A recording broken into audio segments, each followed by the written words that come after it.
Hey guys, tonight we're going to explore something quiet, something tender.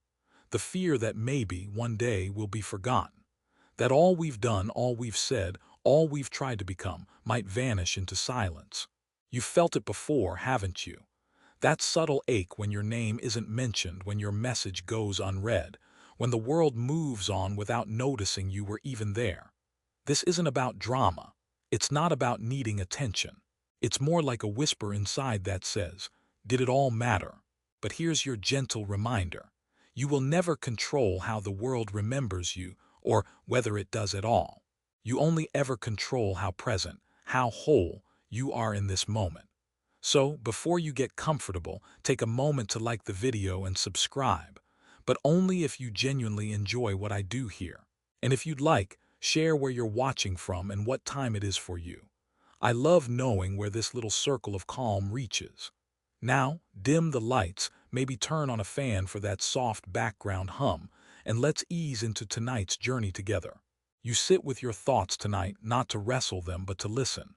There is no war to fight in your mind now. There is only the slow recognition that something inside you fears fading out. It doesn't shout. It doesn't beg. It simply waits, like mist around your ankles, asking if you've disappeared yet. You remember the first time you weren't chosen. Maybe it was for a team, a job, a love, a spotlight, and something in your chest caved quietly, as if being seen was the only proof that you existed. But is that true? A Stoic might say no. A Stoic would tell you, the only thing that proves your existence is your own reasoned choices. The only flame that matters is the one you tend inside, and still that ache, that instinct. You're not wrong to feel it, it's ancient. Our species survived by being remembered, by being part of the tribe. To be forgotten meant danger, death, isolation. But we're no longer hunted by wolves. Now, we're hunted by algorithms, by expectations, by the rush of needing to be relevant. You scroll through moments, names, headlines. None of them hold you for long. Why do you expect the world to hold you? Tonight, instead of fighting to be seen, you try something different. You sit with the fear of disappearing. You invite it in. You let it pour a cup of tea and sit across from you in silence. It has something to teach you, because being forgotten isn't the enemy.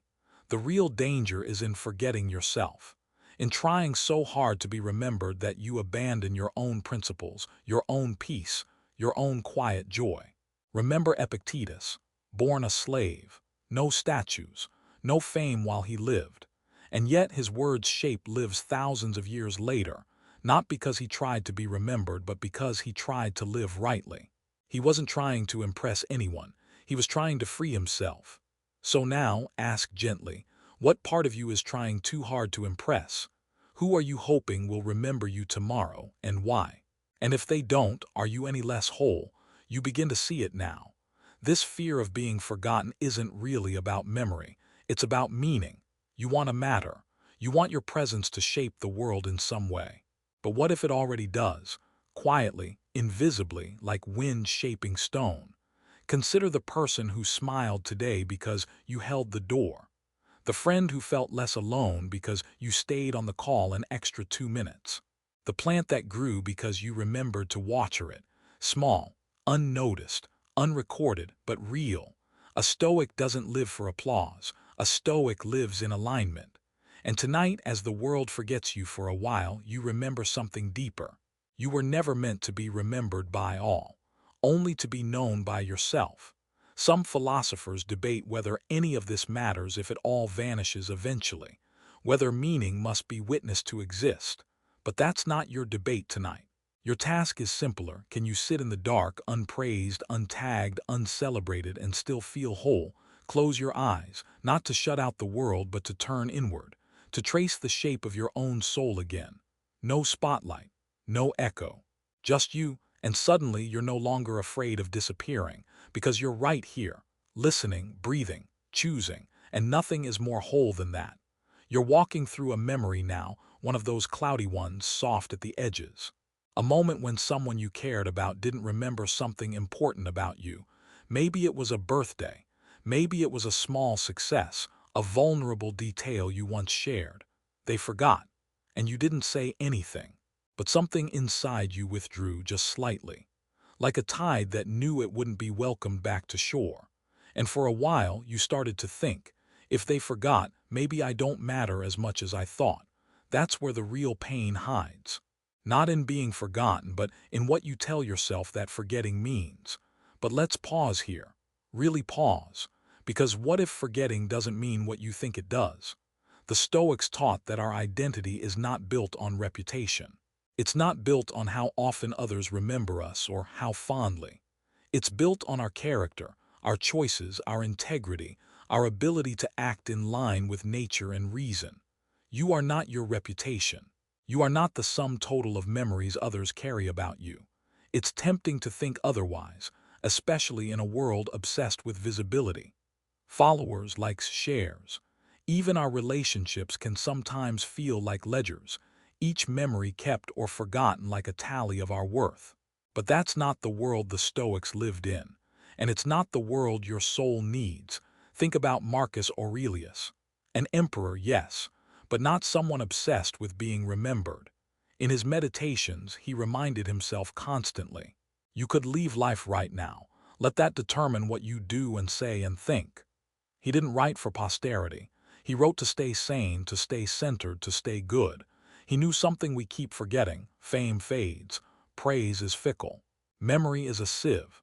But virtue stays. So you sit here tonight, still and steady, and let go of one thread of your identity, the idea that you are how people see you. Maybe someone thinks you're unreliable. Maybe someone forgot how much effort you put into their life. That's okay. Let it go. Their perception is their own to carry. It's not yours. You don't owe anyone a version of yourself that exists only to stay remembered. There's a freedom here if you're brave enough to step into it. You think about a tree in the forest, unnamed, unvisited, still growing, still sheltering birds, still making oxygen, still entirely itself. It doesn't need a plaque. It doesn't need an audience. It just is. Could you live that way? Could you do what is good, what is kind, what is right, without needing it to be known? Some philosophers argue that we need others to reflect back our existence, that without others' acknowledgement we dissolve into nothingness. But that view overlooks something essential, your own self-reflection, your ability to witness your own choices, to stand before your own conscience. Epictetus would say, seek not that events should happen as you will, but will them to happen as they do. If someone forgets you, let them.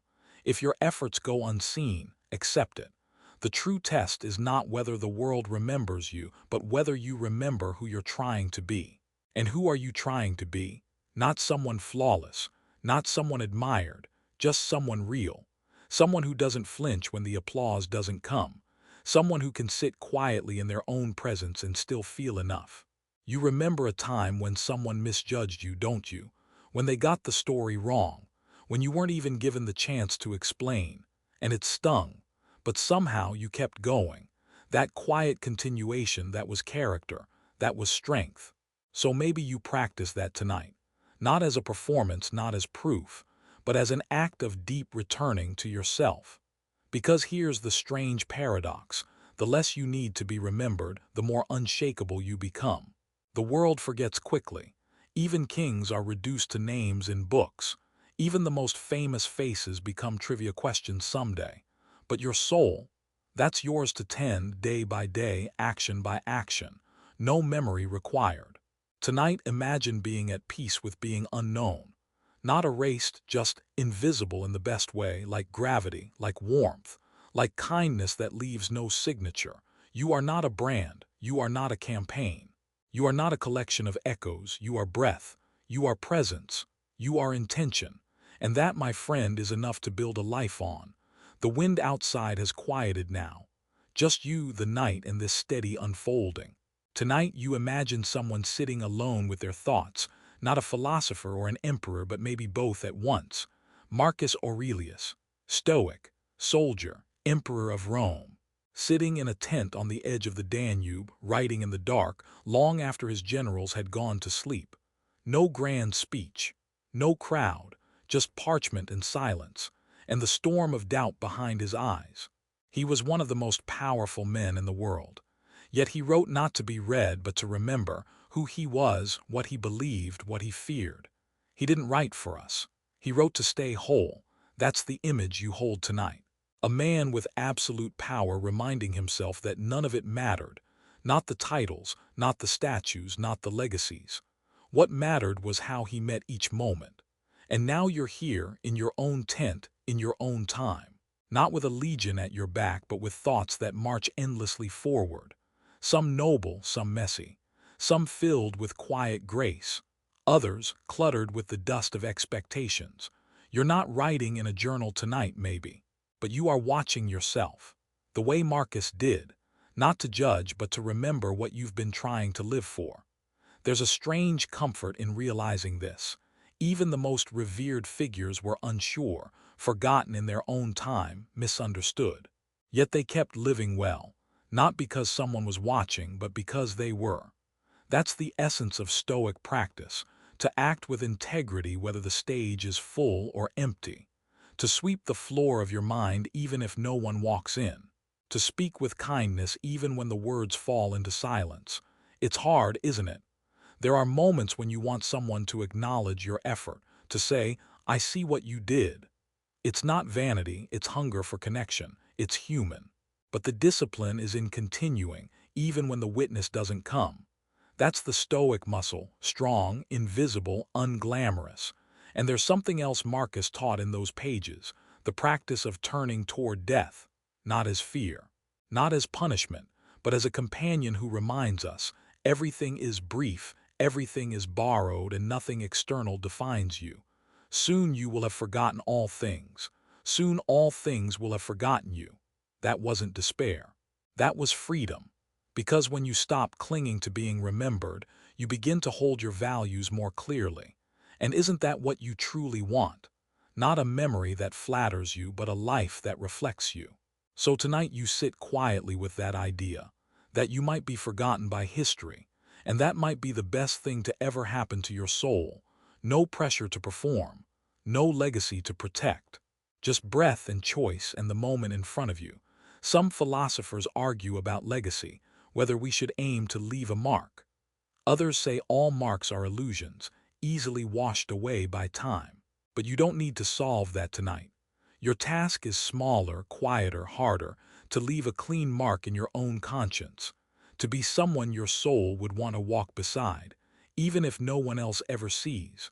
So take a breath now, deep from the base of your ribs, not to fill space, not to center yourself for someone else, but just for you.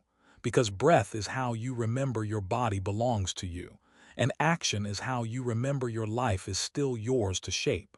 And like Marcus, maybe you whisper tonight into the dark, "I will meet the day with justice, temperance, courage, and wisdom." And maybe no one hears it, but maybe that's what makes it sacred. Somewhere in the folds of memory, you recall a time you helped someone, and no one ever found out. Maybe it was something simple. You covered a shift, paid for a stranger's coffee, stayed on the phone longer than you had energy for. You didn't tell anyone, you didn't even think it was a big deal. But tonight, that moment returns. Not for praise, but as proof. You don't need to be seen to be meaningful. You think of a concept the Stoics held close. Virtue exists in the act, not in its recognition. In other words, good is still good even when no one claps, especially when no one claps. You're beginning to understand now. The world trains you to seek applause, but your soul finds nourishment in usefulness, in quiet service, in doing the right thing not because it will be remembered, but because you remember why it matters. There's a strange sort of strength in anonymity. You imagine the countless acts of love, compassion, and courage that go unrecorded each day. A nurse's extra shift, a father rising early, a neighbor refilling a stray cat's water bowl. The kind of things that don't trend, don't make headlines, and yet they're the scaffolding of a gentle world. Epictetus would ask, what is it to be a good person? Simply this, to act well your given part. He didn't say, act well and be seen. He said, act well. That's it. So tonight you ask yourself, would I still be kind if no one knew? Would I still choose integrity if it bought me nothing in return? And deep down, something in you answers, yes. That yes is your compass. Not loud but steady, not brilliant but durable. You may not always follow it perfectly, but it's there, buried beneath the noise. You remember a story, one of those quiet, easily missed historical footnotes. During the Antonine Plague, as Rome trembled under illness and death, there were those who stayed behind to care for the sick. Many of their names are lost. Some were slaves, some physicians, some lovers who refused to abandon their beloved. Their reward? None by most accounts. Their names didn't make it to marble, but their choices, they shaped the morality of a civilization. We walk in the wake of uncredited goodness every day. So what if that could be enough for you? What if your worth didn't rise and fall with who notices? What if your legacy is not something you leave behind, but something you inhabit moment by moment? There's a paradox here that Stoics often wrestled with. To do great things, you must stop needing to be seen as great. That means scrubbing the floor no one compliments, writing the page no one reads, apologizing when no one expects you to. Not to be righteous, but because the soul breathes easier in clean air. And still, part of you resists. It says, but what if I disappear entirely? What if none of this ever mattered? And the answer, whispered back, is this. It does matter because you chose it. That's the Stoic principle. You can't control outcomes. You can't control memory, but you can control the integrity of your action. So tonight, as you lie there, think about one good thing you did that no one will ever know about. Just bring it to mind. Not for pride, not for comfort, just to remember what you're capable of when ego gets out of the way. That's what staying whole means. Not being full of attention, but being filled with presence. You are useful even when unseen. You are meaningful even when forgotten. And you are good, not because someone said so, but because you keep choosing to be. The night deepens. Shadows stretch a little longer. The world outside your window grows quieter, as if exhaling with you. And you think back to a time when you let go of a person, a role, a version of yourself that you had clung to for years. Maybe you didn't even realize how tightly you were holding on until you had to release it. A friendship that faded, a title that no longer applied, a love that unraveled. You didn't just lose something, you lost an identity. And in that soft collapse, you feared you might disappear with it. But you didn't. You're still here. You may not be who you once were, and maybe not everyone stayed with you through the change. Some forgot. Some walked away. Some no longer saw the shape of your life as relevant to theirs. And still, here you are, breathing. That's where the loneliness settles, isn't it? Not just in being alone, but in letting go of something that made you feel seen. There's a grief there. But there's also a quiet possibility. The Stoics teach us this. What is truly ours cannot be taken. What can be taken was never truly part of us. So when you let go of something, even someone, you are not erasing yourself.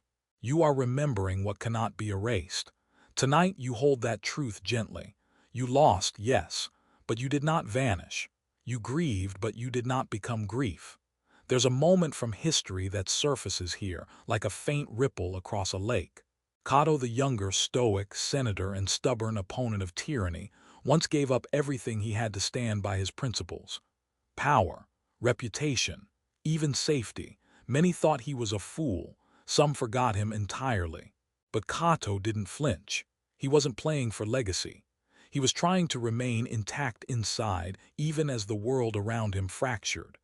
That's what letting go means sometimes, not a loss, but a return. A return to what's most essential in you. So now you ask yourself, what are you still gripping that no longer holds you back? What name, role, or approval do you chase, hoping it will fill the space someone left? There is a paradox here, of course. You want to stay whole, but to do so, you must shed. You want to be remembered, but to do so truthfully, you must not bend your spine to be likable. You want to love and be loved, but without becoming a ghost in someone else's dream. That's why letting go can feel like dying. But really, it's just the soul adjusting to the light after too long in someone else's shadow. Some philosophers say we are most ourselves when we stand alone, naked of titles, free of relationships that define us.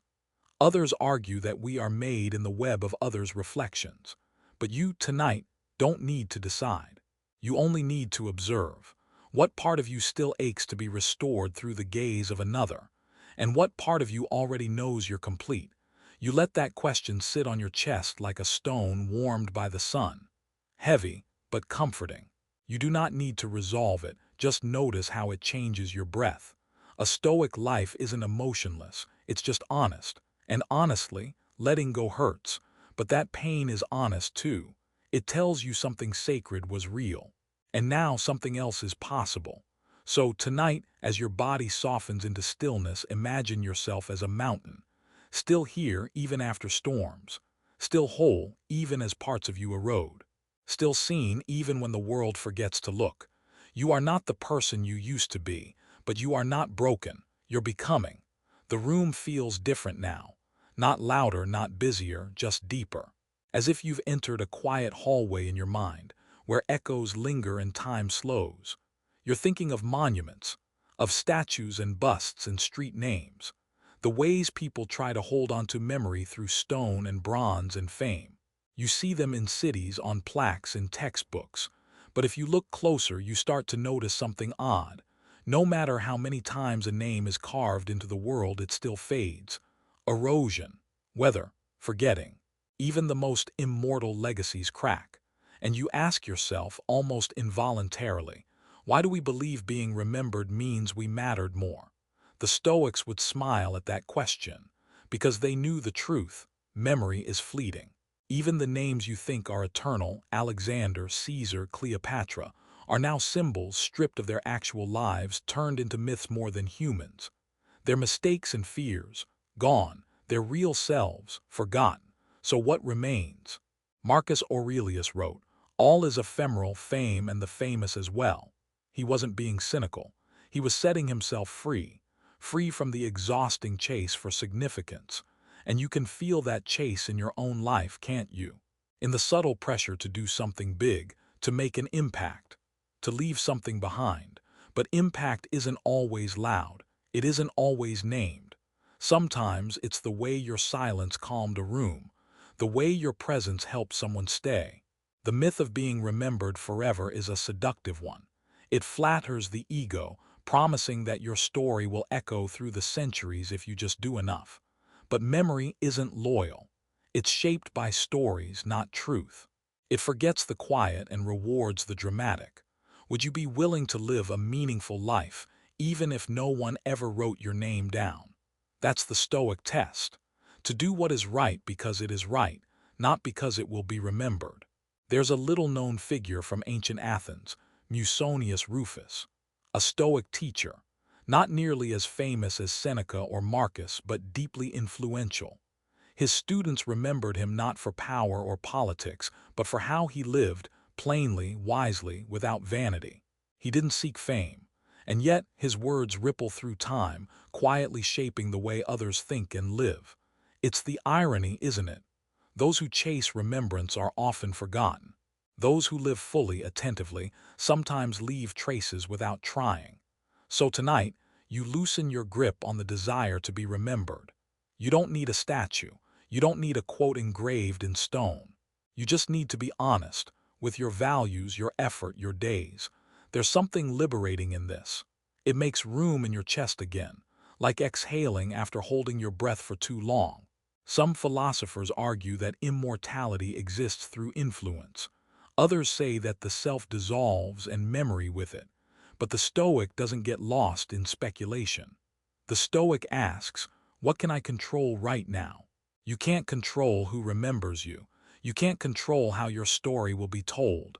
But you can control how you live this evening, with integrity, with calm, with presence.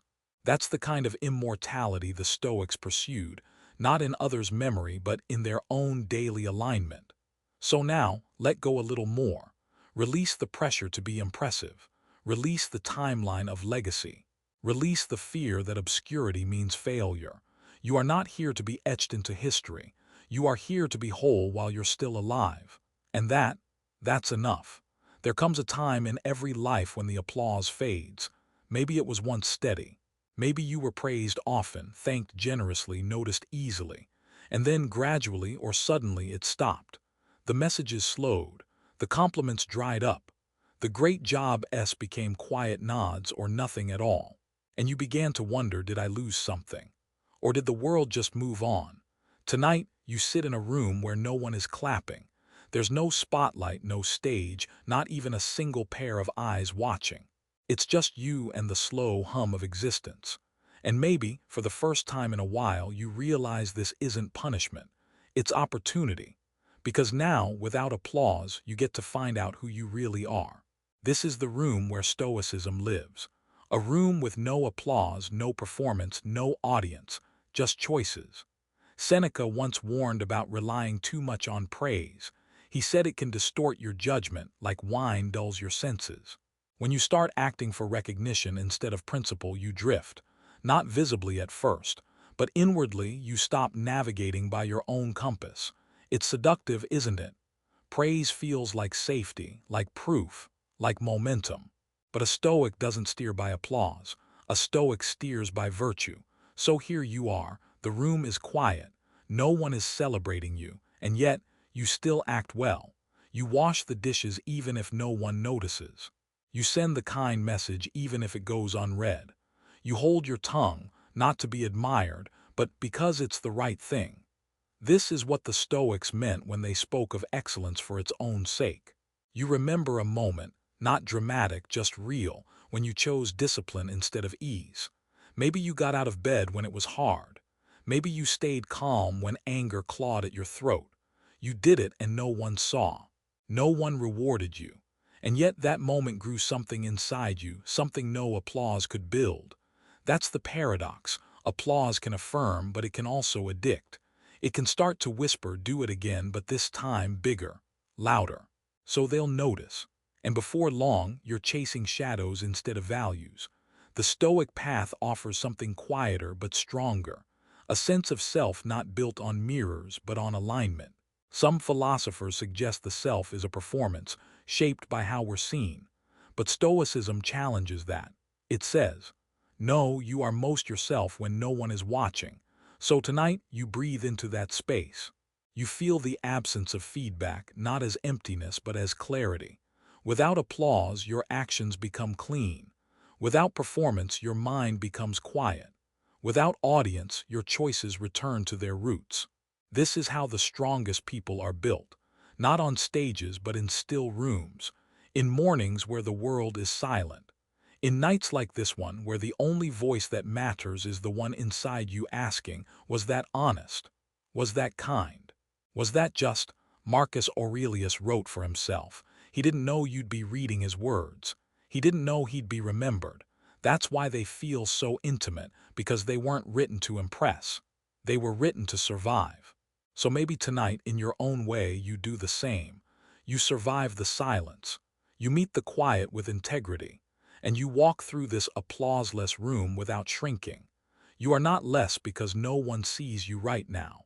In fact, you may be more yourself than ever. Silence can be unnerving at first. It's not just the lack of noise, it's the lack of confirmation. When no one replies, when no one reaches out, when the echo never comes back, you start to wonder if you're still here in the way you thought you were. But if you sit long enough, if you listen with something deeper than ears, you realize silence isn't empty. It's reflective. It answers back, not with words but with insight.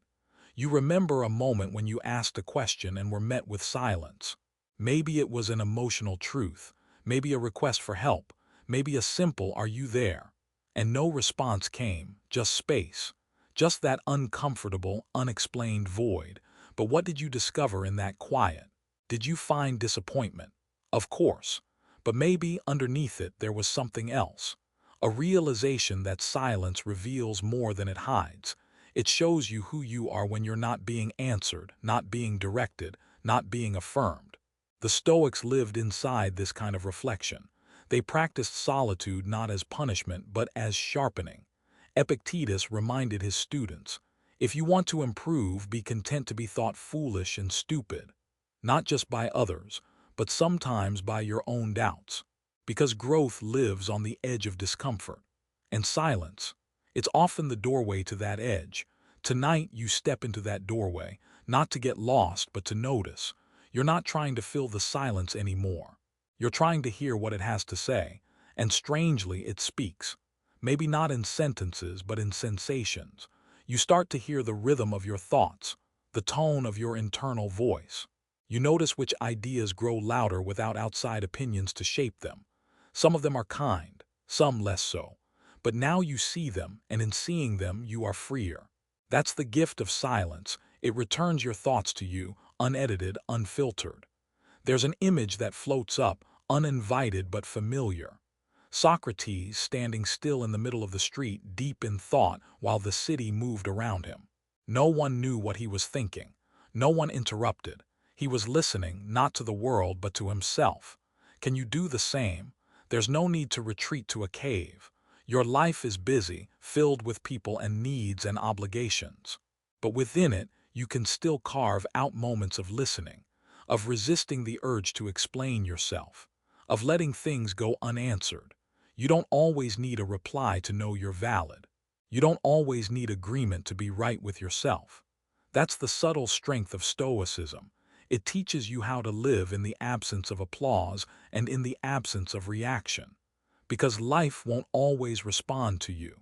Sometimes it's indifferent, sometimes it's still, and in that stillness you learn your most valuable skill, self-containment. Some philosophers argue we are inherently relational, defined by connection. That may be true, but the Stoics add this: before you relate, you must be whole. Otherwise, you're not connecting, you're clinging.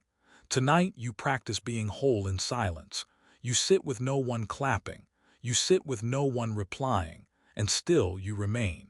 Because your worth is not measured by volume. Your peace does not require validation.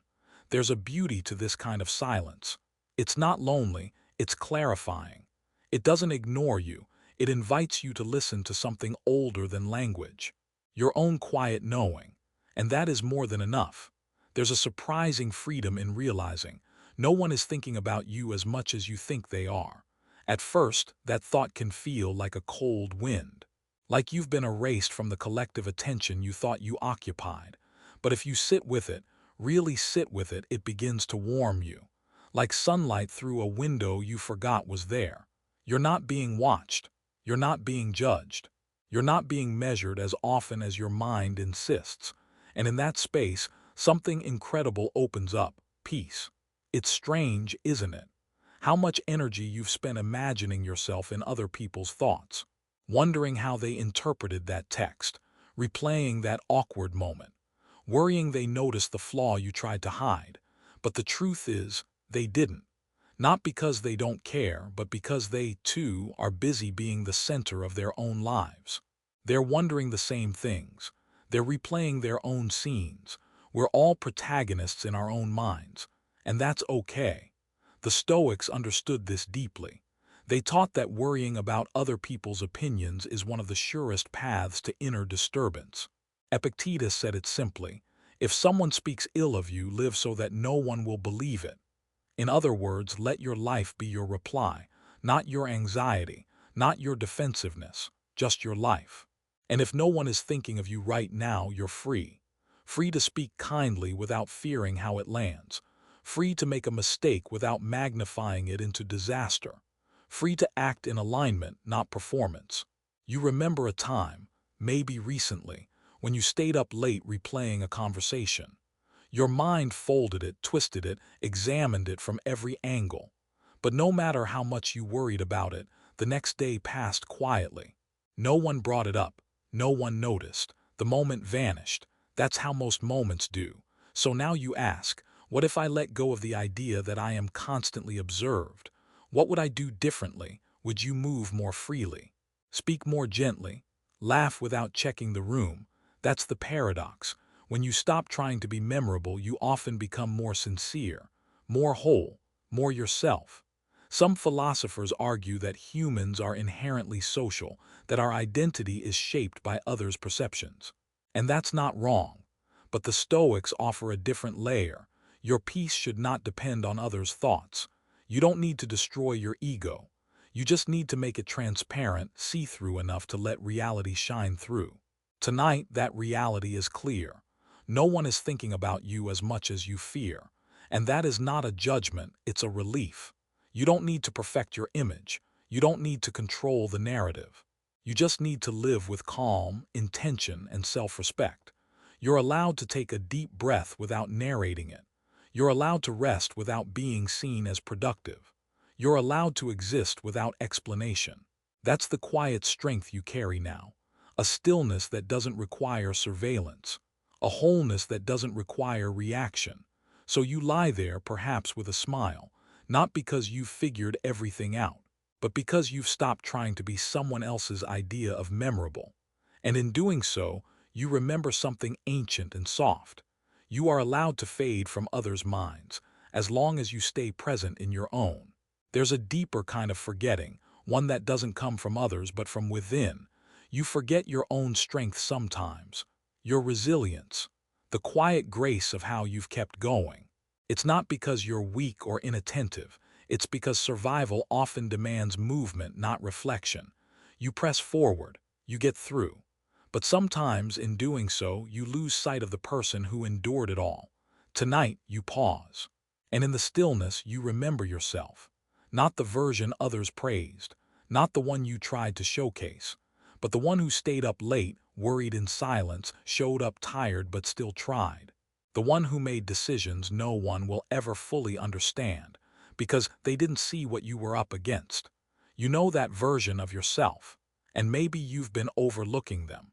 The Stoics didn't tell us to suppress feeling, they told us to meet it with reason, with clarity. And right now, that clarity whispers, you are not here to impress the world. You are here to become undivided within yourself. You remember a story small but real. A woman living through the siege of a city. She carried water back and forth, tending to the wounded, asking for no thanks. When peace finally returned, no one mentioned her name. But she had lived through fire and did not become smoke. That is what you're capable of, surviving without spectacle, choosing well even when unseen, enduring with dignity even when it's messy. Some philosophers say memory is the anchor of the self. But what if it's presence? What if your truest self isn't stored in what you recall or what others recall about you, but in how you meet each moment? Tonight, that meeting is quiet. No grand gesture, just attention. You sit with the fact that your own forgetting is the most dangerous kind. When you forget your values, you drift.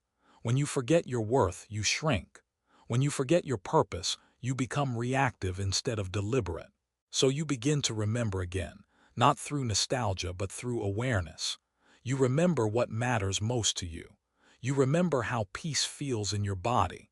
You remember the moments you were proud, not because anyone applauded, but because you knew you acted rightly. The world might forget you. Your friends might misunderstand you. Even your own mind might waver, but you can return. You can always return. That is the Stoic path, returning to the present over and over again, without shame, without drama. Just the simple, steady rhythm of presence. You are not just a collection of past events. You are not a resume of memories. You are a living act of attention. So tonight, as you rest, allow your breath to be a form of remembrance. Each inhale, a soft reclaiming of your strength. Each exhale, a letting go of the stories that told you you had to be more than this moment. You don't. You are here. You are enough. You are not forgotten by the part of you that matters most, the part that keeps you whole, even when the world does not remember your name. It's tempting to believe that being forgotten means failure. That if the work goes unnoticed, if the words are unread, if the love is unreturned, then it was all for nothing. That's the narrative we absorb without realizing. Value tied to visibility, meaning tied to recognition. But tonight, in the quiet of your own breath, you begin to question that. What if your greatest contributions are the ones that dissolve into the fabric of other people's lives? The advice that helped but was never credited. The kindness that softened someone's day without them knowing why. The moment of patience that prevented an argument. What if the best parts of you are not the ones that people remember, but the ones that shape the world in ways too subtle to trace? The Stoics would say, that's the goal. To live with excellence not because it will be known, but because it is who you choose to be. Think of the craftsman who carves the back of the cabinet, meticulous detail in a place no one will ever see. They do it not for praise, but because their integrity is not partial. It is whole. That's you, doing the good work where no spotlight reaches. There's a story, a brief one, of a Roman mason who repaired bridges after floods. His name wasn't recorded, but when Marcus Aurelius passed over one of those bridges during a campaign, he noted how well it held under pressure. He didn't know who to thank, so he just gave thanks silently to the nameless good. You might never know the bridges you've held together. Some philosophers argue for utilitarian metrics, what is seen, measured, proven. But Stoicism invites something quieter, inner measure. You know what you gave. You know what you resisted. You know what you tried, even when it didn't work. The Stoic doesn't ask, did it succeed? The Stoic asks, did it align with my principles? And that's the kind of scorekeeping you're learning to trust now. Tonight you feel a strange sense of peace in not being known for everything you've done.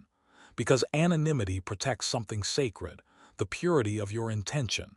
No one expected it from you. No one demanded it. You chose it.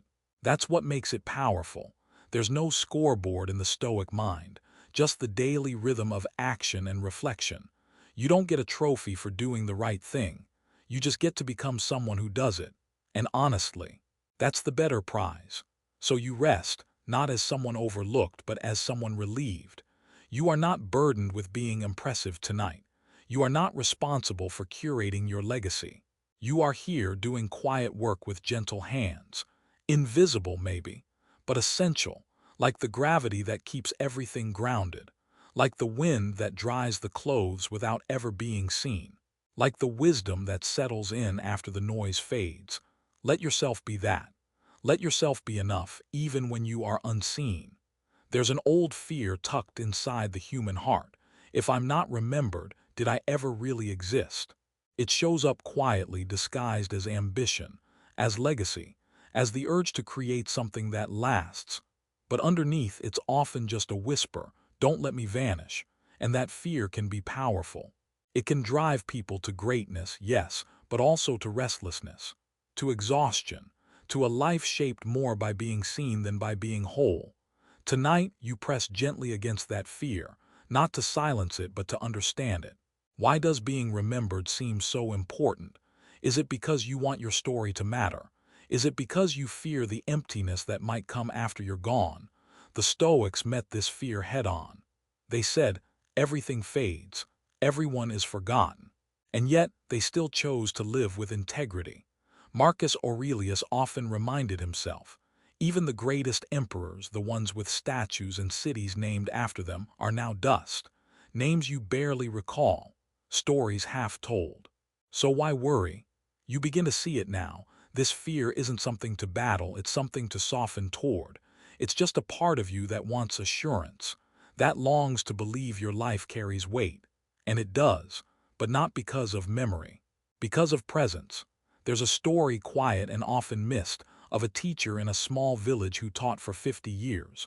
No books written, no prizes, no fame, just students who left her class with a deeper sense of clarity and care. She passed away with no headlines, but her gentleness lived on in the people she shaped, the patience she modeled, the small ways she made people feel safe. No statue, just ripples. You may never know your own ripples, but that doesn't make them less real. Some philosophers argue for legacy as a kind of immortality. Stoicism, though, points inward. What if living rightly is the reward itself? What if the peace you feel after a day of honest effort is enough? So now you sit with this idea, you will be forgotten, and you are still complete. You will not be remembered forever, and you still matter. You are not building a monument. You are shaping a moment. This one, the way you move through it, the calm in your tone, the way you soften before sleep, not as someone clinging to impact, but as someone surrendered to stillness. You let go a little more now, of the idea that anything needs to last in order to be meaningful. Even this breath, ephemeral, passing, unnoticed, is part of the miracle. You are not here to be eternal. You are here to be true. So tonight, as you lie back and close your eyes, say this to yourself, not as a performance but as a remembering. I do not need to be remembered to live meaningfully. I do not need to last to love. I do not need to be known to be whole. And if the world forgets you, that's okay, because you remembered yourself. You've likely heard the phrase, do it for yourself. Simple, clean, but what does it really mean?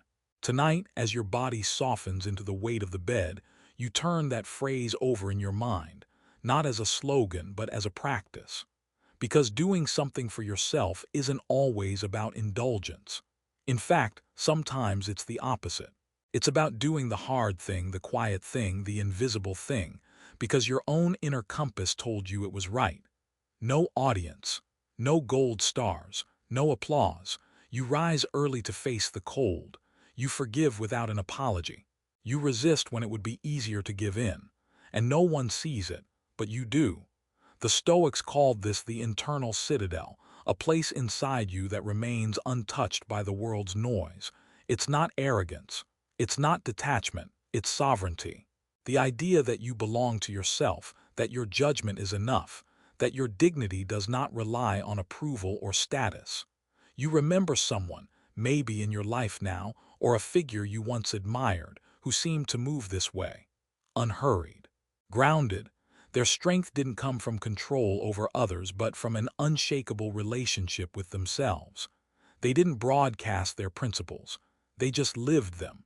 And that's what doing it for yourself begins to look like. It's not selfishness. It's stewardship. The way a gardener tends to a plot of land no one walks through. The way a musician plays a final note that fades before it ever reaches a crowd. You tend to your inner life that way, with care even when no one notices. Some philosophers argue that morality only exists in relationship, that we need others to reflect back our virtue. But Stoicism says something else. Even when you are alone, your character matters. Especially then, because in solitude there is no performance, no shortcut, no pretending, just you, your breath, your choices. And you ask yourself tonight gently, am I living in a way that earns my own respect? Not perfection. Not always the right answer, just an honest attempt. A willingness to pause, to reflect, to stay aligned. You let this question settle in your chest. Would I still live this way if no one ever knew? And maybe you whisper back, yes. Or maybe you're not sure yet. That's okay too. The asking is part of the practice. This is how Stoic peace builds, layer by layer, moment by moment. Not as a sudden clarity, but as a deepening trust in your own steadiness. And you realize something humbling and freeing. You do not belong to the world's opinions. You belong to your own soul. That doesn't mean closing off. It means staying open without being emptied. It means serving without becoming a servant to recognition. It means acting justly, not because someone is watching, but because you are. You become the witness. You become the approval you seek. You become the one who sees your silent effort and quietly nods. Yes, that was good.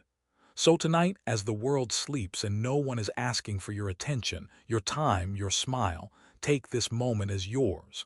Completely yours. You are not missing out. You are not falling behind. You are doing the hardest and most beautiful work, learning to be at peace in your own company. And that changes everything. At some point you begin to realize, being forgotten isn't the worst thing that can happen. Far worse is forgetting yourself, forgetting what matters to you, forgetting your boundaries, forgetting the sound of your own voice because you've spent too long echoing someone else's. Tonight, you remember. Not in a dramatic, movie-ending kind of way, but in the soft, unglamorous act of returning to center. You take a breath and it's your breath. Not curated, not performed, just yours. There's a particular kind of erosion that happens when you spend too long chasing belonging outside yourself. You say yes when you mean no. You nod when your heart recoils. You smile to keep the peace, even as something in you fractures. And eventually you begin to wonder, is this what I am? Or is this just what I've become to be accepted?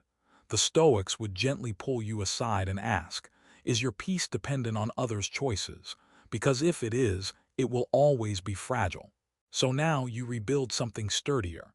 You remember Marcus Aurelius again, writing to himself. The soul becomes dyed with the color of its thoughts. And you pause, noticing the colors of yours. Are they vibrant with agency? Or faded from too much people-pleasing? Some philosophers say we are social mirrors, that we exist in reflection. But Stoicism challenges that gently. You can be in connection, yes, but not at the cost of your essence. So tonight, you turn inward, not to isolate, but to integrate. You remember a moment in your life, not loud, not public, when you made a decision purely because it felt aligned. Maybe no one understood it. Maybe some even criticized it, but something in you stood taller afterward. You recognized yourself again. That's the moment you're reaching for now. It's not about rebellion or pride. It's about coherence. Your actions matching your principles. Your voice matching your values. You are not here to be a perfect Stoic. You are here to be a present one who observes without judgment, one who acts with quiet conviction, one who belongs first to themselves and then to the world, never the other way around. There's a kind of joy in this, subtle, unadvertised, the joy of no longer performing wholeness but being it. And you feel that joy now, not as excitement but as a soft steadiness in your bones. You may be forgotten by others. You may even forget some versions of yourself. But the part of you that seeks honesty, that part remains, and it's listening now. So as the night thickens and your thoughts grow slower, imagine yourself like a candle, not the kind that burns to be seen, but the kind that offers light to a single quiet room. You do not need to broadcast your peace. You only need to live it. That's what the Stoics meant by freedom, not being remembered but being undivided. So here you are, and that is enough. You've arrived here, at the far edge of thought, where the night grows stillest and the self grows softest. There's nothing left to prove, nothing left to hold, only the quiet awareness that you've been walking toward all along. You've passed through echoes of being unseen, unpraised, even forgotten. And somehow with each step you didn't lose yourself. You found something quieter, deeper, something you didn't need permission to keep. That's the paradox at the heart of this journey. You feared vanishing. But the more you let go of being seen, the more clearly you came into view. The Stoics weren't trying to become statues. They weren't writing for immortality. They were living with such clarity that even oblivion couldn't take away the shape of their peace. And now you feel some of that shape in yourself. Not a monument, a movement, not legacy, presence. You think back to all the small choices you've made, the ones no one clapped for, the kind word, the gentle restraint, the moment you kept going when you could have chosen not to. You won't find those moments carved in stone. But they're here, in your breath, your posture, your quiet pride. That's the real reward, a self you don't have to escape. Some philosophers argue that without recognition, our lives are meaningless. But Stoicism smiles at that idea, not in ridicule, but in quiet resistance. The meaning of your life is not stored in someone else's memory. It's stored in how you meet each moment. And tonight, you meet this moment with your whole being. You don't need to be remembered. You need only to be real. That's what you've practiced with every breath of this night, not proving, not posturing, just being. You are not a performance. You are not a resume. You are a living principle, so let the world forget. Let the noise fade. Let the spotlight swing elsewhere. You are still here, breathing, calm, whole, because wholeness was never about being seen. It was about remembering who you are when no one is looking. And now, as we draw this journey to a close, let the pace slow further. Let the night soften around you. Let the breath grow lighter, less urgent. You've earned this stillness. You no longer need answers. You no longer need affirmation. You only need what you've always had, the strength to sit with yourself. So let the images fade now. The memories, the questions, even the voice that brought you here. What remains is a quiet, undisturbed space. A peace untouched by time, a flame that needs no tending. Here you are not remembered, you are not forgotten, you simply are. So we end here at the gentle edge of awareness. The part of the night where even thought exhales and slips beneath the surface. There's no need to hold on to anything now. No concepts to wrestle with. No philosophies to master. Only a steady softening, like a lake becoming still. Like a candle flickering its last quiet glow. You've walked through difficult truths tonight. Through loneliness, through silence, through the fear of fading. And you met each one with a quiet kind of courage, the kind that doesn't shout but simply stays. You've remembered what it means to live with integrity even when no one watches, to act with care even when no one thanks you, to exist with presence even when the world forgets. And now you rest, not as someone erased, but as someone complete. Let go now, of trying, of remembering, of even this voice. Let the weight of your body melt into the mattress. Let your breath become slow and effortless. Let your mind drift not away but inward into that quiet citadel the Stoics spoke of. The place inside you that no one can touch, no world can shake. You are here,